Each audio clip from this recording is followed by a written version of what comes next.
Cumprimento a todos os meus irmãos com a paz de Jesus. Seja bem-vindo ao estudo da lição da Escola Sabatina número 8. Vida moldada em Cristo e discurso inspirado no Espírito. Antes de começar, vamos orar.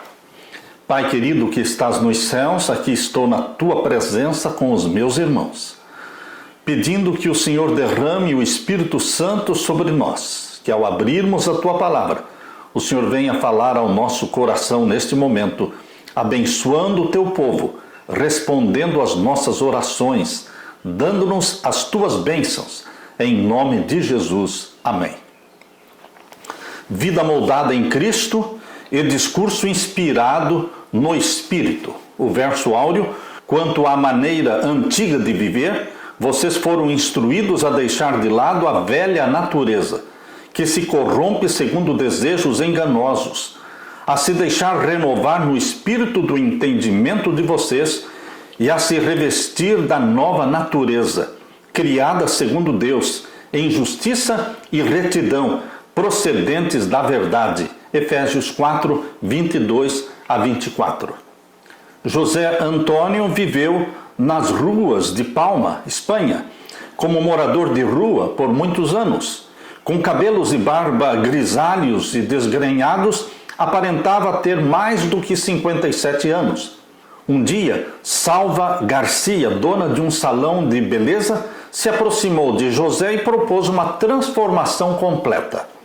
Com José na cadeira do salão, uma equipe diligente cortou, pintou e estilizou os punhados emaranhados de cabelo e barba de José.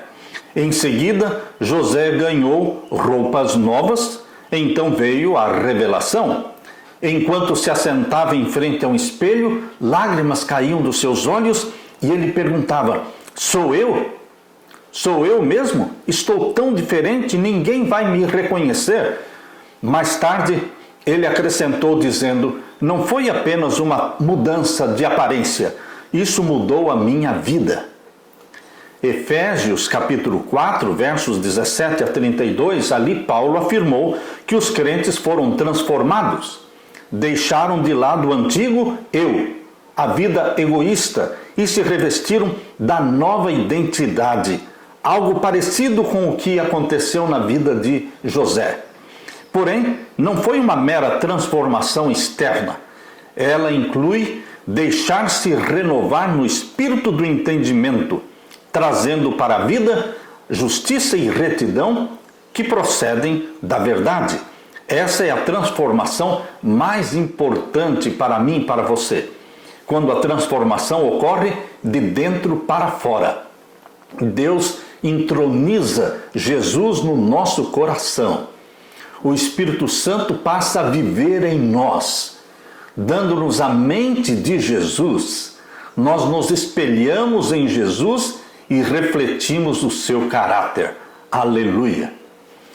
Na parte de domingo, a espiral descendente do pecado. Eu convido você agora para abrir a sua Bíblia em Efésios capítulo 4 e vamos ver o verso 17 e 19.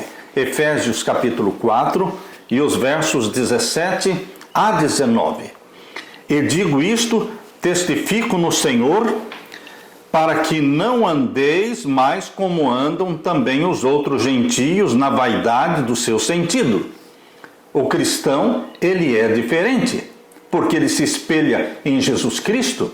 Jesus Cristo é o padrão, é o modelo a ser copiado, a ser reproduzido. Por isso os cristãos lá de Éfeso e os cristãos de hoje, você e eu, que nos espelhamos em Jesus Cristo, queremos imitá-lo, queremos viver como ele viveu. Por isso esse conselho de Paulo se aplica a mim e a você. Digo isto, testifico no Senhor, para que não andemos mais como andam todos os outros gentios. Nós não poderemos viver como vivem os mundanos, os profanos, os que não conhecem a Deus, na vaidade do seu sentido, uma vida de vaidades, uma vida de egoísmo, uma vida que idolatra o eu, faz a vontade do eu, o eu pecaminoso. Não, meus queridos. Nós nos espelhamos em Cristo é Jesus que está sentado no trono do nosso coração.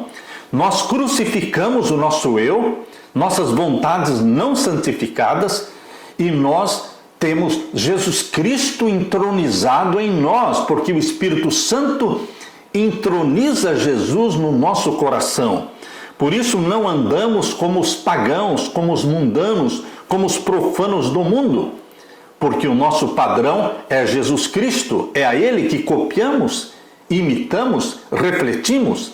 E aqui o verso 18 diz: entenebrecidos no entendimento, separados da vida de Deus pela ignorância que há neles. Como viviam os gentios, como vivem os mundanos de hoje? Entenebrecidos no entendimento, ou seja, existem trevas na mente, trevas espirituais, trevas no pensamento, entenebrecidos no entendimento, separados da vida de Deus. Os mundanos, os profanos, aqueles que não aceitam a Jesus como Salvador, eles vivem separados da vida de Deus, separados da fonte da vida, que é Jesus Cristo. Vivem na ignorância. Aqui diz, pela ignorância que há neles. Queridos, ignorância é quando nós rejeitamos a vida que Deus nos dá em Jesus Cristo. Pela dureza do seu coração. Corações duros, corações empedernidos, corações anestesiados pelo pecado, corações cauterizados pela vida de pecados. Queridos, esta é a situação dos que não conhecem a Jesus. Por isso Paulo está dizendo para os cristãos de Éfeso: assim vocês viviam antes, como os gentios, sem Deus, separados de Deus, na ignorância, tendo o coração endurecido pelo pecado. Mas agora que vocês conhecem a Jesus, foram lavados pelo sangue de Jesus Cristo, foram purificados pelo sangue de Jesus, vocês agora são diferentes. Queridos, Paulo está dizendo que você e eu precisamos ser diferentes. Um pecado, quando acariciado no coração, ele nos leva a outros pecados. Um pecado nunca fica sozinho. Onde existe um pecado, pode ter certeza de que existem uma dezena de outros pecados ligados àquele. Um pecado acariciado nos leva a praticar outros pecados, tornando-se uma espiral, um redemoinho que nos arrasta para o fundo de um poço sem fim. O poço do pecado não tem fim. Na seção de Efésios capítulo 4, versos 1 até o verso 16, o tema de Paulo foi a unidade da igreja. Quando comparamos Efésios 4:1 com Efésios 4:17, notamos a semelhança entre as duas exortações sobre como andar e viver. No início do capítulo 4, o apóstolo Paulo falou da unidade do estilo de vida que a sustenta de uma perspectiva positiva. Porém, do capítulo 4, verso 17 em diante, Paulo abordou o mesmo tema a partir de uma perspectiva mais negativa. Efésios 4, 17 a 19, aqui Paulo deu uma descrição limitada e negativa da vida dos gentios que viviam na carne, separados de Deus. Paulo não estava preocupado apenas com pecados ou comportamentos específicos dos gentios, mas com o padrão de comportamento que exibiam, uma trajetória descendente nas garras do pecado. No centro de Efésios 4, 17 a 19, está um retrato de uma espiritualidade insensível, na vaidade dos seus próprios pensamentos, tendo seu entendimento obscurecido, separados da vida que Deus concede. Efésios 4, 17 e 18. Essa espiritualidade insensível é a fonte do entendimento obscurecido, destacado no início da passagem. Por causa da ignorância em que vivem, Paulo diz, pela dureza do seu coração, tendo se tornado insensíveis. O pecado nos deixa insensíveis. A nossa consciência é anestesiada, tendo se tornado insensíveis e da prática sexual depravada sublinhada no fim. Paulo diz, se entregaram à libertinagem para de forma desenfreada cometer todo tipo de impureza, Vamos nos concentrar no verso 19. Leia de novo.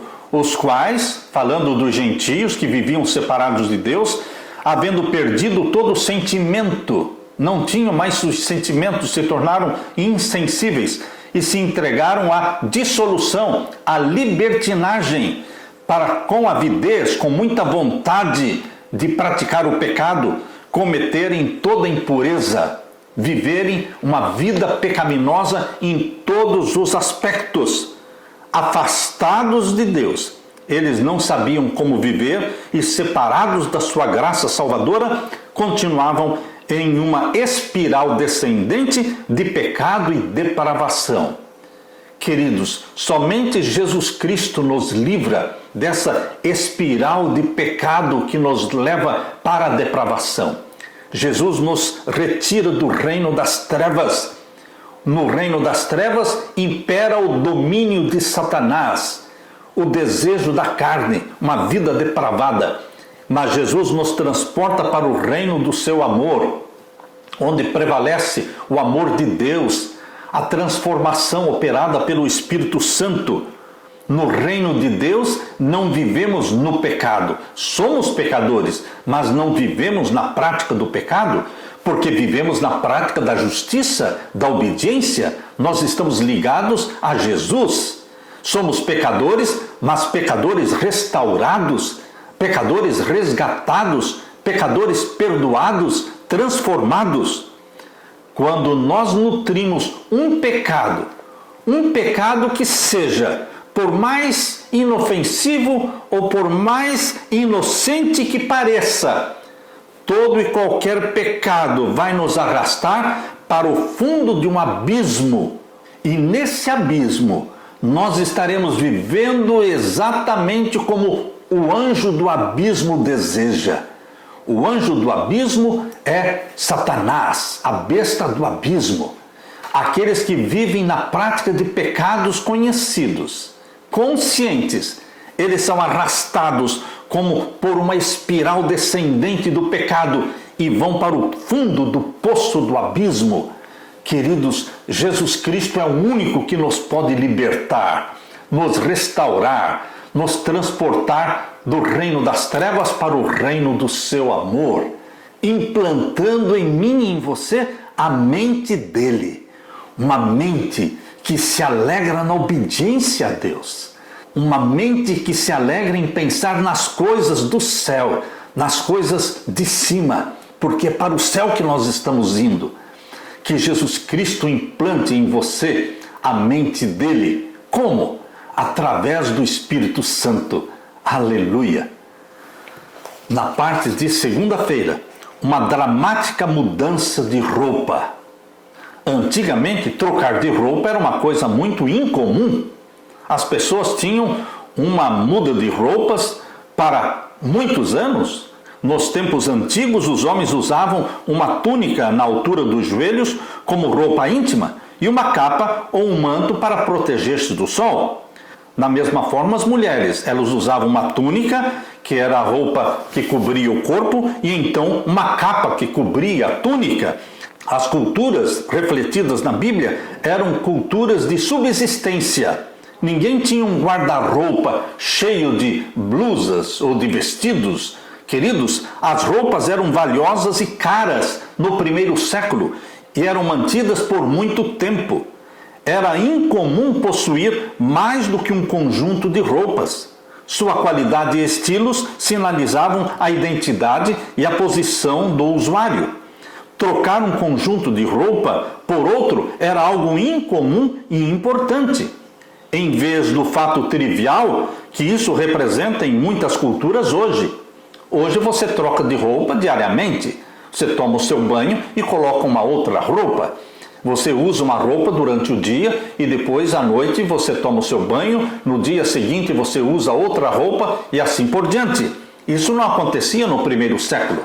Por isso Paulo usou essa linguagem da mudança de roupa para representar a mudança de vida. Paulo imaginava que a mudança de vida seria tão perceptível quanto o ato de trocar um conjunto de roupas por outro no contexto do primeiro século. Agora eu convido você para ler Efésios capítulo 4 e os versos 20 a 24. Efésios 4, versos 20 a 24. Mas vós não aprendestes assim a Cristo. Vocês não aprenderam assim de Jesus Cristo. Queridos, Paulo não está falando sobre aprender sobre Cristo. Aprender sobre Cristo, os ímpios podem aprender para saberem quem foi Jesus. Satanás sabe muito bem quem foi Jesus. Você pode ter informações sobre Cristo. Mas é diferente quando você aprende de Cristo, porque você se torna discípulo de Cristo. Você se assenta aos pés de Cristo e você recebe as lições do seu mestre. Por isso Paulo está dizendo, mas vós não aprendestes assim a Cristo, ou seja, vocês não aprenderam a viver de forma pecaminosa de Cristo. O verso 21, se é que o tendes ouvido e nele fostes ensinados como está a verdade em Jesus. Nós fomos ensinados por Jesus, nós fomos disciplinados por Jesus, o Espírito Santo implanta Jesus em nós. E o verso 22, que quanto ao trato passado, vos despojeis do velho homem. Está aqui. Nossa vida passada precisa ser despojada, precisa ser deixada para trás.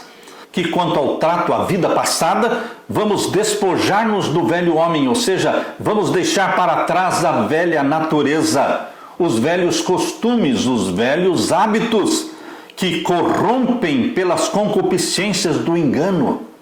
Antes nós vivíamos afundados no pecado. Tudo quanto fazíamos era obedecer os desejos da nossa carne. Mas agora em Jesus Cristo, aprendendo de Jesus Cristo, tendo Cristo como padrão na nossa vida, não deveremos viver como vivíamos antes. Existe sim uma transformação, um novo estilo de vida. Por isso o verso 23 diz, e vos renoveis no espírito do vosso sentido. Tem que haver uma renovação na maneira de pensar, uma renovação que vem de dentro para fora e se torna visível.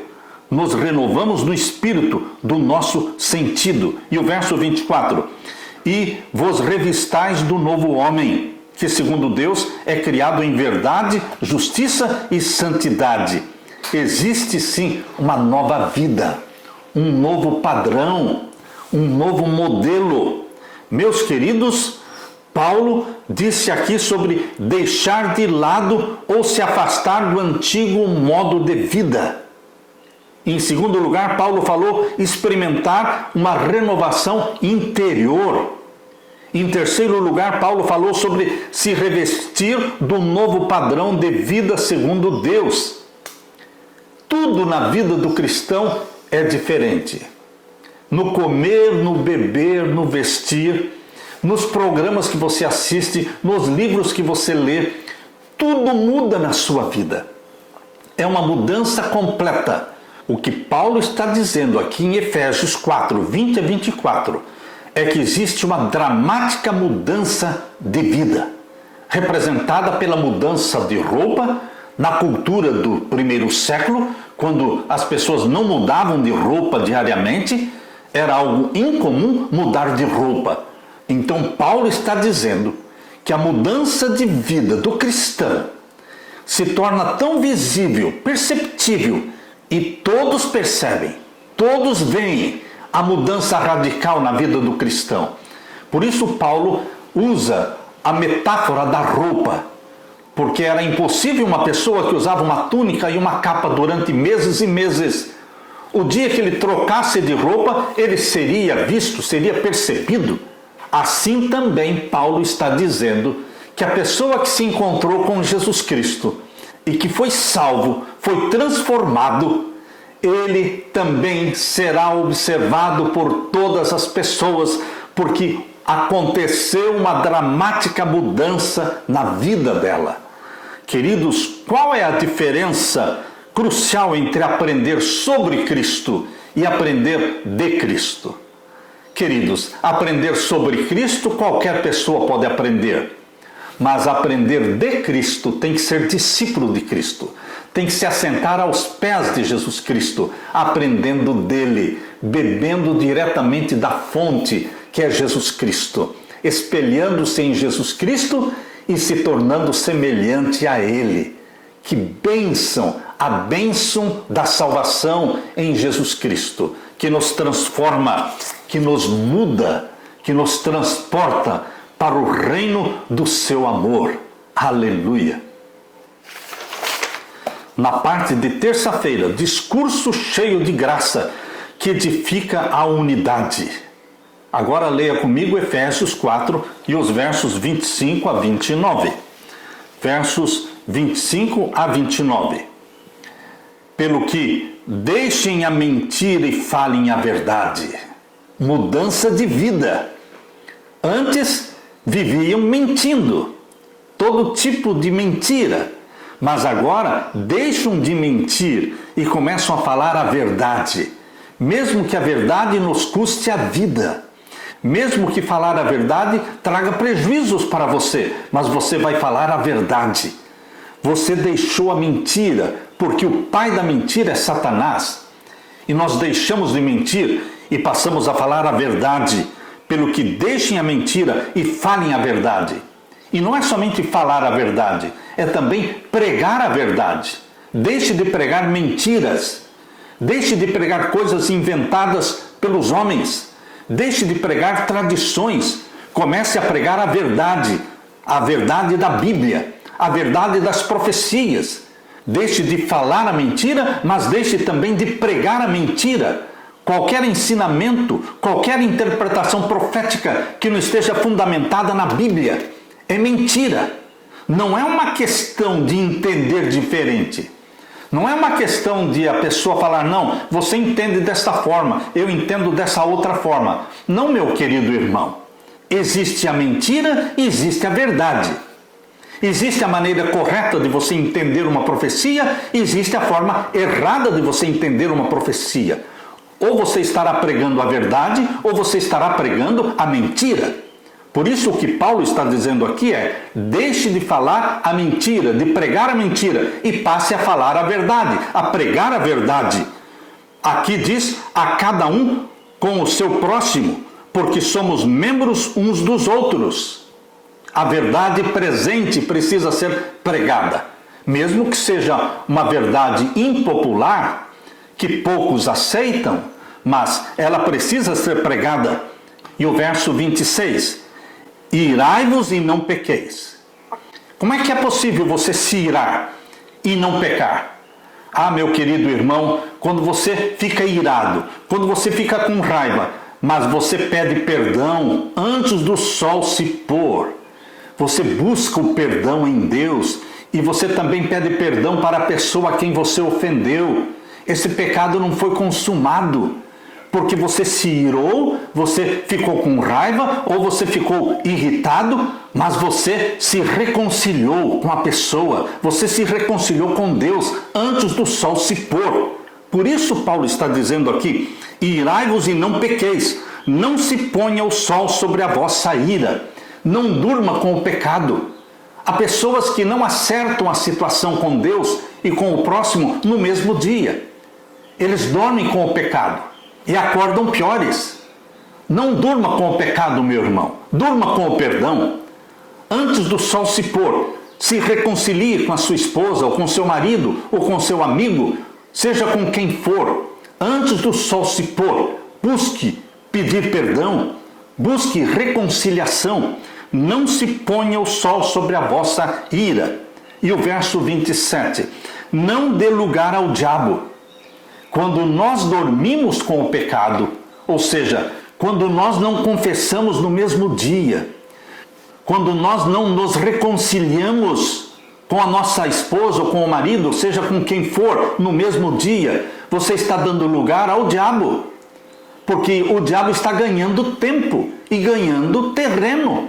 Porque durante a noite, enquanto você estiver dormindo com o pecado, Satanás está trabalhando para tornar o caso pior do que ele é, para que você acorde pior do que quando você dormiu na noite anterior, ou seja, você deu lugar ao diabo.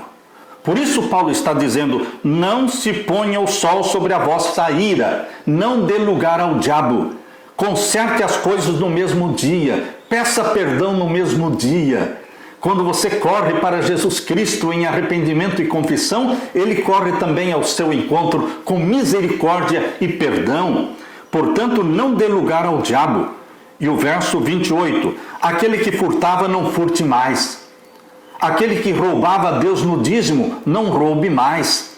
Aquele que roubava a Deus nas ofertas, não roube mais. Aquele mal empregado que era desonesto com o seu patrão, ele deixe de roubar o patrão. Aquele patrão que pagava mal, que não dava um salário justo ao seu empregado, que ele conserte as coisas. Não roube mais.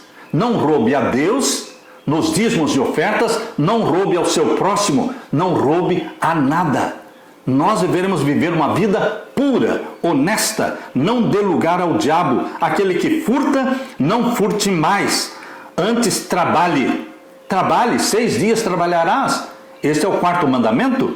Antes trabalhe, fazendo com as mãos o que é bom, para que tenha que repartir com o que tiver necessidade.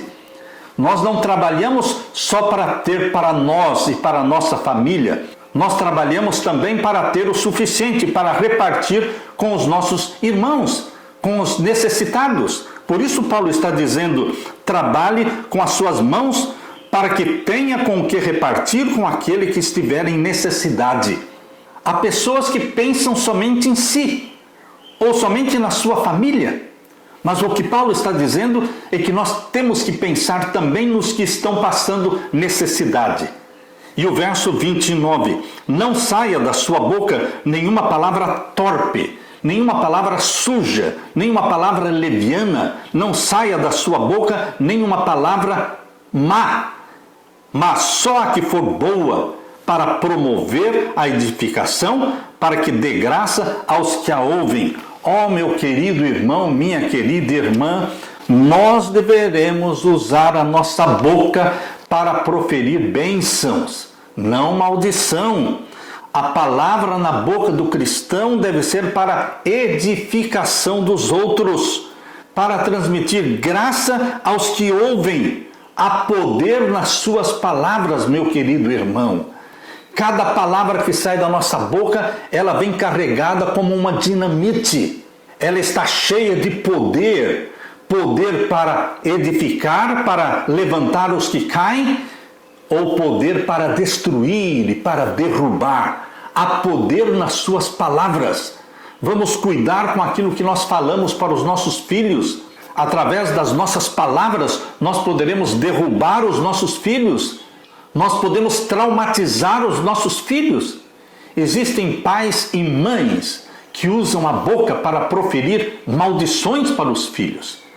Este meu filho não presta, você é um preguiçoso, você é isso, você é aquilo, usando palavras que liberam maldições.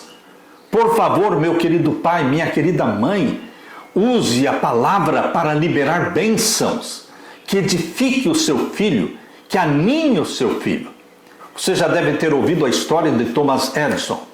Thomas Edison, um grande cientista, mas quando criança ele não estava indo bem na escola. E um dia o professor mandou uma cartinha para que ele entregasse para sua mãe. E na cartinha estava dizendo que ele era incapaz. Ele não poderia ficar naquela escola porque ele não estava acompanhando o estudo, que ele deveria ser retirado da escola.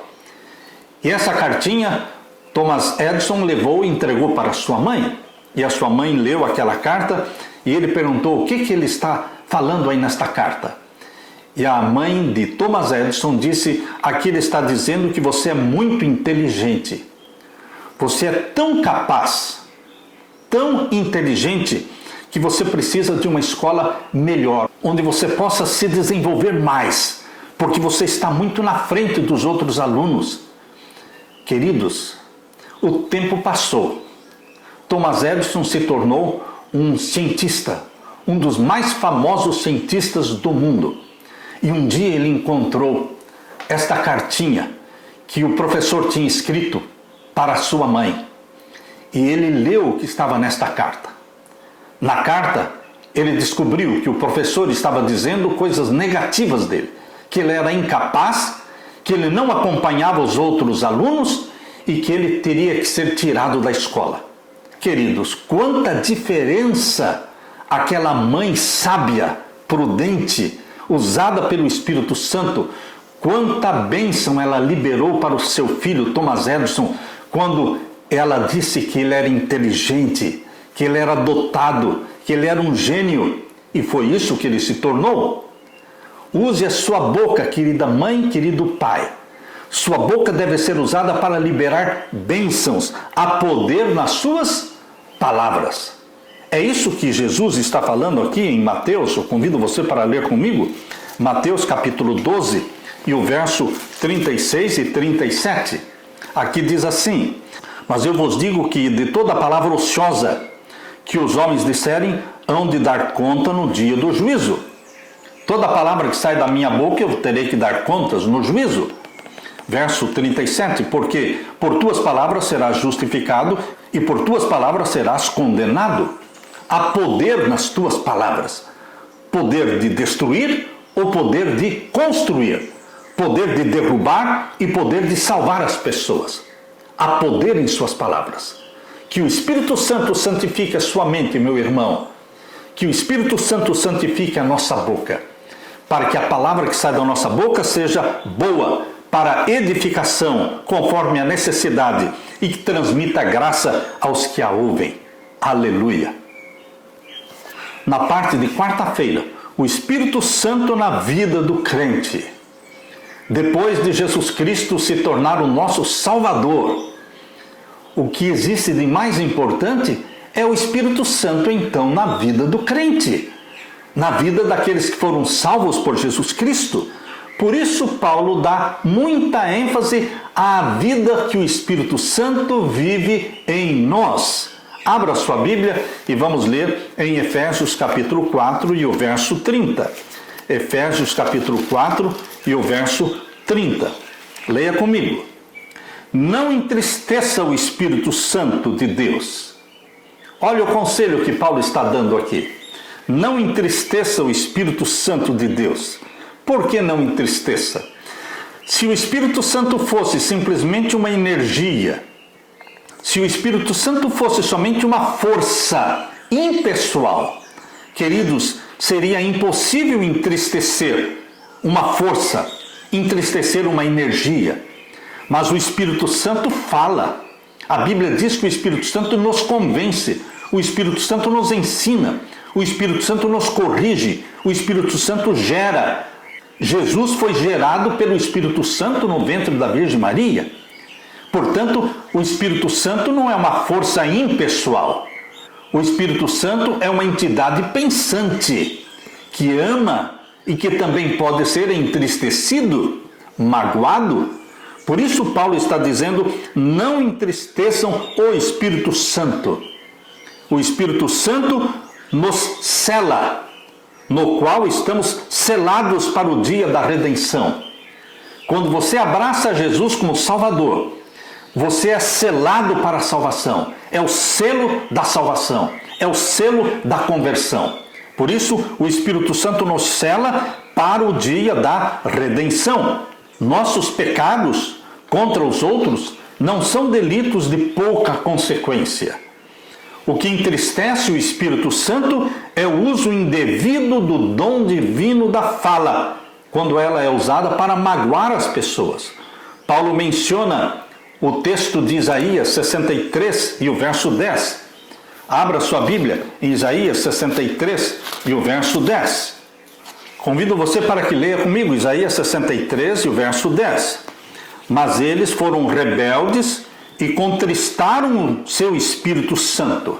Está falando de Israel, do povo de Israel, lá no Antigo Testamento. Eles foram rebeldes contra Deus e contristaram, ou seja, entristeceram o Espírito Santo, pelo que se lhes tornou em inimigo, e ele mesmo pelejou contra eles. O Espírito Santo nos é dado através de Jesus Cristo para nos auxiliar, nos transformando, nos atraindo para Jesus. Mas quando você entristece o Espírito Santo, ele se torna inimigo seu? Não será para o seu bem? Meu querido irmão, aqui Paulo está dizendo que os israelitas foram rebeldes e contristaram o Espírito Santo. Por isso se tornou inimigo deles e ele mesmo lutou contra eles. Com uma promessa reconfortante, Paulo afirmou que o Espírito Santo sela os crentes desde o dia em que aceitam a Jesus até o dia da redenção. A relação do Espírito Santo com o crente não é uma relação frágil, mas durável, poderosa. O Espírito Santo passa a habitar em você, viver em você. Quando os crentes desconsideram a presença do Espírito Santo neles e transformam o dom da fala em uma arma de destruição, não é dito que o Espírito deixa os crentes, mas que ele se entristece. Sua intenção é permanecer com os crentes, identificando-os como propriedade de Deus e protegendo-os até a volta de Jesus. Paulo enfatizou aqui a divindade do Espírito Santo de Deus, dizendo: não entristeçam o Espírito Santo de Deus. Ele pode ser entristecido, ele pode ser blasfemado. A palavra de Deus diz em 1 Tessalonicenses capítulo 5, verso 19. Abra sua Bíblia. Primeira carta de Paulo aos Tessalonicenses, capítulo 5 e o verso 19. Leia comigo.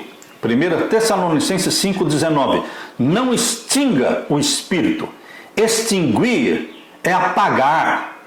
Por isso existe o extintor. O extintor é para apagar fogo. Quando fala não extingais o Espírito, está dizendo não apague o fogo do Espírito Santo. O fogo do Espírito Santo é que destrói o pecado na nossa vida, porque o Espírito Santo nos convence do pecado, da justiça e do juízo. O fogo do Espírito Santo extingue, consome, destrói o pecado na nossa vida. E quando nós entristecemos o Espírito Santo, nós estamos apagando o fogo do Espírito Santo. Então, meus queridos, são três coisas. Primeiramente, em Efésios 4:30, Paulo diz: não entristeçam o Espírito Santo. Em 1 Tessalonicenses 5:19, Paulo diz: não apaguem o Espírito Santo, o fogo do Espírito Santo. Em Atos capítulo 7, verso 51, abra sua Bíblia, Atos capítulo 7 e o verso 51, Deus está dizendo que nós não deveremos resistir ao Espírito Santo. Atos 7, verso 51. Homens de dura cerviz, incircuncisos de coração e ouvido, vós sempre resistis ao Espírito Santo, assim vós sois como vossos pais. Resistir o Espírito Santo. Quando você entristece o Espírito Santo, vivendo na prática de pecados conhecidos, usando sua boca para liberar maldições em vez de bênçãos, você está entristecendo o Espírito Santo. O próximo passo é você extinguir o Espírito, apagar o fogo do Espírito Santo da sua vida. E o próximo passo será resistir o Espírito Santo. E quando homens e mulheres resistem o Espírito Santo, ele se afasta de você. Assim como aconteceu nos dias de Estevão. Eles estavam resistindo o Espírito Santo. Homens de dura cerviz, homens e mulheres de corações duros, incircuncisos de coração, vocês estão resistindo ao Espírito Santo. Meu querido irmão, minha querida irmã, o Espírito Santo quer viver em nós. O Espírito Santo quer nos dar a mente de Jesus Cristo. O Espírito Santo vive num contato tão íntimo conosco, que nossas obras, nossas palavras, nosso estilo de vida afetam o nosso relacionamento com o Espírito Santo. Não entristeça o Espírito Santo pela sua maneira pecaminosa de viver, mas, por outro lado, vamos buscar o batismo do Espírito Santo cada dia na nossa vida. Vamos deixar que o Espírito Santo implante em nós a mente de Jesus. Vamos nos tornar templos do Espírito Santo, para que o Espírito Santo habite em nós. Aleluia! Na parte de quinta-feira, bondade, não amargura.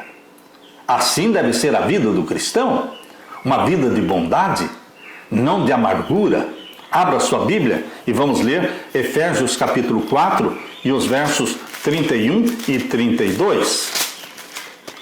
Toda amargura e ira e cólera e gritaria e blasfêmias e toda malícia seja tirada dentre vós. Paulo está dizendo que a vida cristã, a mente onde o Espírito Santo habita, a boca desta pessoa não profere palavras de amargura. Toda amargura e ira e cólera e gritaria, Deus elimina da sua vida estas coisas pecaminosas. Amargura são pessoas negativas, são pessoas amargas, são pessoas pessimistas, são pessoas que carregam consigo uma atmosfera tensa. As pessoas que entram em contato com ela sentem a maldade, sentem uma força negativa. Pessoas amargas, pessoas que não são cheiro de vida para a vida, mas são cheiro de morte para a morte. Meu querido irmão, o Espírito Santo torna você uma pessoa feliz, uma pessoa amável, uma pessoa bondosa. E as pessoas gostam de estar perto de você, porque sentem a influência do Espírito Santo. O Espírito Santo elimina a amargura, elimina a ira, porque você deixa de ser irado, você deixa de ser nervoso, você deixa de ser briguento. Você se torna uma pessoa pacífica, calma, paciente com os outros. O Espírito Santo elimina a amargura, elimina a ira e elimina a cólera. Pessoas encolerizadas, pessoas de pavio curto, estas pessoas são transformadas em pessoas calmas, como João. João e o seu irmão, Tiago e João, eles eram filhos do trovão, eles eram nervosos, eles eram vingativos, mas João se tornou discípulo do amor. Jesus Cristo, através do Espírito Santo, elimina a amargura, elimina a palavra má da sua boca, elimina a ira, elimina a cólera. E o que mais? Elimina a gritaria. Você deixa de ser uma pessoa gritona, que berra. Você passa a conversar pacientemente, calmamente com as pessoas. Não grite. Converse com as pessoas. Deus não gosta de gritaria. Mesmo dentro das igrejas pentecostais, aquela gritaria, aquela confusão, todo mundo orando, mas não estão orando, eles estão gritando, como se Deus fosse surdo. Deus não é surdo. Você pensa e Ele lê o seu pensamento. Você fala baixinho e Ele ouve o que você está falando. Não precisa gritar. Não é na gritaria que Deus habita. O Espírito Santo não está na confusão. Satanás gosta da confusão. Porque no meio do barulho, da confusão, Satanás despercebidamente, ele se infiltra e as pessoas pensam que estão adorando a Deus, quando na realidade estão adorando a Satanás. Satanás é que gosta de gritaria e confusão, mas Deus não é Deus de confusão. As pessoas que estão adorando a Deus estão orando, uma fala, uma ora, e os outros tentam ouvir e entender o que ele está falando para poderem dizer amém, porque se todos falarem ao mesmo tempo, ninguém vai entender ninguém. É exatamente isto que Paulo diz aqui na primeira carta de Paulo aos Coríntios, capítulo 14. Primeira carta de Paulo aos Coríntios, capítulo 14. Abra sua Bíblia. Vamos ler aqui o verso 19. Todavia eu antes quero falar na igreja 5 palavras na minha própria inteligência, para que possa também instruir aos outros, do que 10.000 palavras em língua desconhecida. Não adianta você ficar falando algo que ninguém está entendendo o que você está falando. O dom de língua verdadeiro, ele é dado para você pregar na língua que o povo entende, e não para falar uma língua que ninguém vai entender. Por isso diz aqui Paulo, no capítulo 14 da primeira carta aos Coríntios, verso 23, se pois toda a igreja se congregar num lugar e todos falarem línguas e entrarem indoutos ou infiéis, não dirão porventura que estáis loucos? Se uma pessoa entra na igreja e todo mundo está falando ao mesmo tempo e gritando, queridos, o que vão dizer as pessoas? Que estão loucos. Está certo isso? Não, está errado, porque Deus é Deus de paz.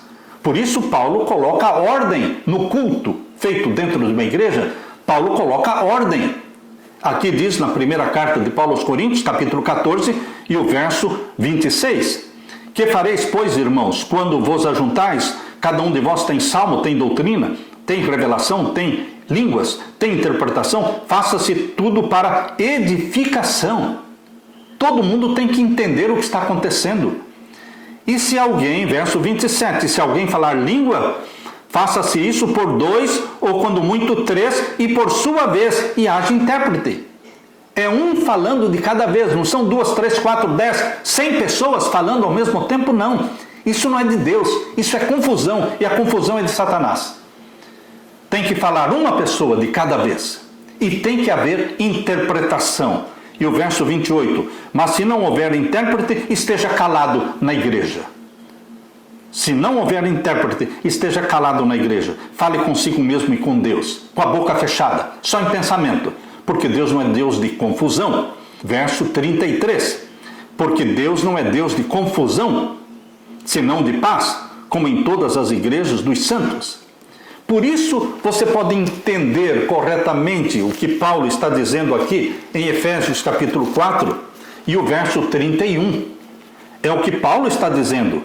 Aqui diz que o Espírito Santo elimina da sua vida o quê? A amargura. O que mais? A ira. O que mais? A cólera. O que mais? A gritaria. Seja na sua vida particular, dentro de casa, seja dentro de uma igreja, seja onde você estiver, você não é uma pessoa gritona. Você não vai gritar, você vai falar calmamente, pacientemente, sem gritaria, sem blasfêmias, diz aqui. Não proferir blasfêmias. E toda malícia seja tirada dentre vós. Você não é uma pessoa maliciosa, sensual, aquela pessoa que faz insinuações maliciosas. O Espírito Santo nos santifica, meu querido irmão. E agora o verso 32. Antes sejam uns para com os outros benignos, bondosos. Como é que você e eu precisamos ser para com aqueles que vivem ao nosso redor? Deveremos ser bondosos, misericordiosos. O que é ser misericordioso? É tratar a pessoa melhor do que ela merece. Quando você trata a pessoa melhor do que ela merece, você está sendo o quê? Misericordioso. É isso que Paulo está dizendo, sejam uns com os outros bondosos, benignos, misericordiosos, perdoando-vos uns aos outros, perdoadores. Perdoem tudo, todos os dias. Ah, mas é a segunda vez que ele está fazendo isso, é a terceira vez que ele fez isso. Perdoe, porque Deus não conta quantas vezes nos perdoou. Deus nos perdoa cada vez que vamos a Ele em arrependimento, em confissão. Ele se aproxima de nós com misericórdia e perdão. Então por que é que você está contando quantas vezes aquela pessoa já ofendeu você? Perdoe, perdoando-vos uns aos outros, como também Deus vos perdoou em Cristo Jesus. Os crentes devem perdoar uns aos outros, como também Deus nos perdoa em Jesus Cristo. O Espírito Santo usou Paulo quando ele escreveu lá na cadeia em Roma esta carta aos Efésios.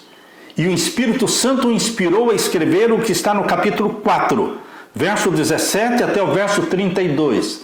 Colocou aqui o estilo de vida dos cristãos.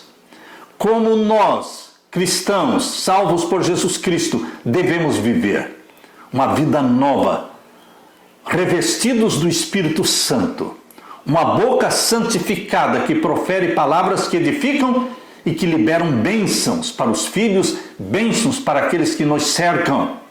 Queridos, este estilo de vida recomendado por Paulo é o estilo de vida que o Espírito Santo quer implantar em você. Mas não podemos fazer coisas e continuar praticando coisas que entristecem o Espírito Santo. Alguns textos escritos por Ellen White, que falam sobre não entristecer o Espírito Santo. Quais são as coisas que Ellen White falou que entristecem o Espírito Santo? Vejam, em Testemunhos Seletos, volume 1, página 496, Deus escreveu através de Ellen White, dizendo: o Espírito de Deus é entristecido porque muitos não têm a vida e o coração retos. Retidão na vida, integridade na vida. Aquilo que a sua boca fala tem que encontrar ressonância nos seus atos, na vida que você vive. Sua professa fé não se harmoniza com as suas obras. Isso entristece o Espírito Santo. O que mais entristece o Espírito Santo? Em Atos dos Apóstolos, páginas 72 e 76, Ellen White escreveu: depois Ananias e Safira ofenderam o Espírito Santo, cedendo a sentimentos de cobiça.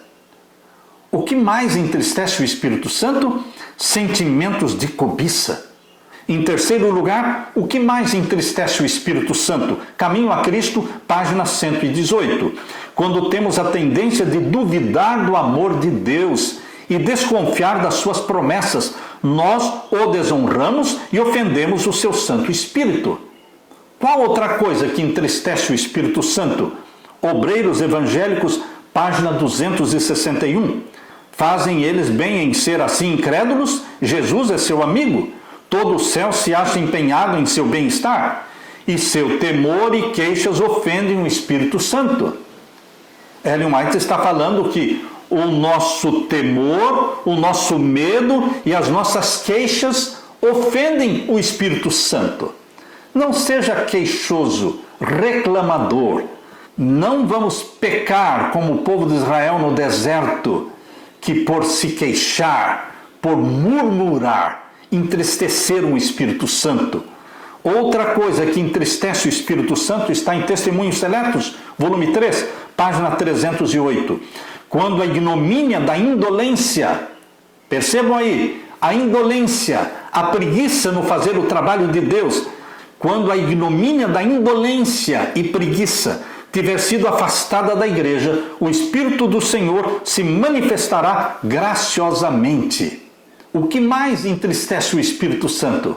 Aqui está no Testemunhos para a Igreja, volume 4, página 221. O Espírito de Deus não habitará onde há desunião e contenda. Desunião e contenda. Um irmão falando mal do outro, desunidos. Isto entristece o Espírito Santo. Testemunhos para a Igreja, volume 4, página 221. A condescendência com o egoísmo certamente expulsará o Espírito de Deus. E o que mais?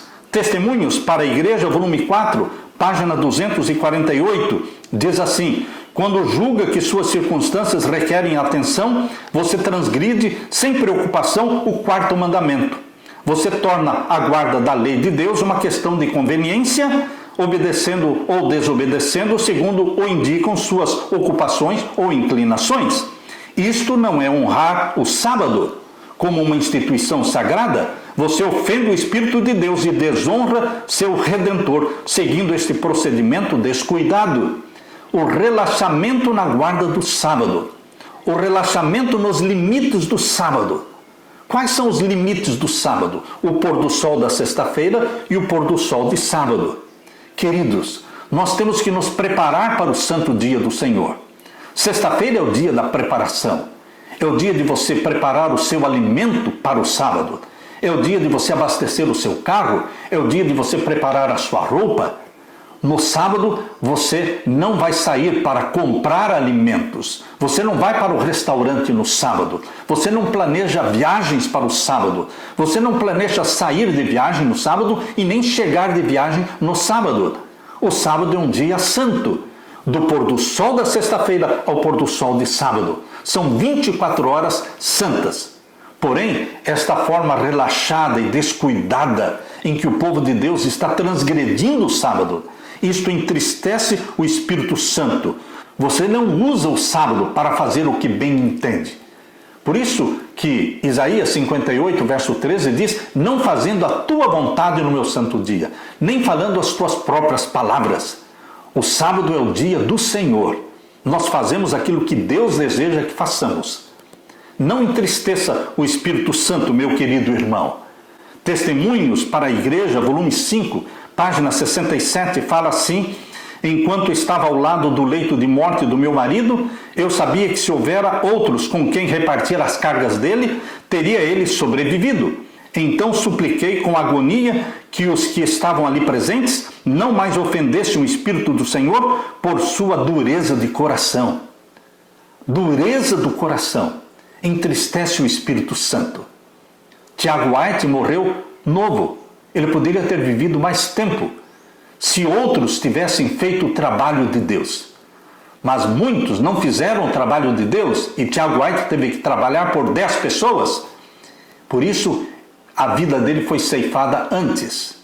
E além de não fazerem o trabalho de Deus, muitos destes criticavam Tiago White. Por isso, Ellen White está falando que isso ofendeu o Espírito Santo por causa da dureza do coração deles. Não seja de coração duro, meu irmão. Deixe que o Espírito Santo o transforme numa pessoa amável, gentil, cortês, bondosa, perdoadora. No livro Testemunhos para a Igreja, volume 5, página 364 e 365, diz assim: unir-se com um descrente é colocar-se no terreno de Satanás. Você entristece o Espírito de Deus e perde a sua proteção. O jugo desigual. Quando você escolhe se unir maritalmente, sexualmente, tornando-se uma só carne com alguém que não ama Jesus, que não guarda os mandamentos de Jesus, isso entristece o Espírito Santo de Deus. Meu querido irmão, o meu apelo aqui para você é que você seja o templo do Espírito Santo. Que o Espírito Santo implante Jesus em você.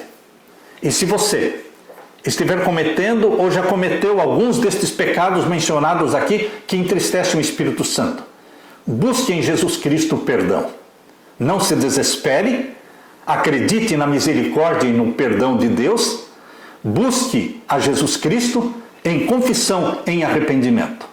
E peça que Ele derrame o Espírito Santo sobre você. Viva como um filho e uma filha de Deus. O estilo de vida espelhado na vida de Jesus. Que Deus derrame o Espírito Santo sobre você e que dê para você a paz que só Jesus pode dar. Amém.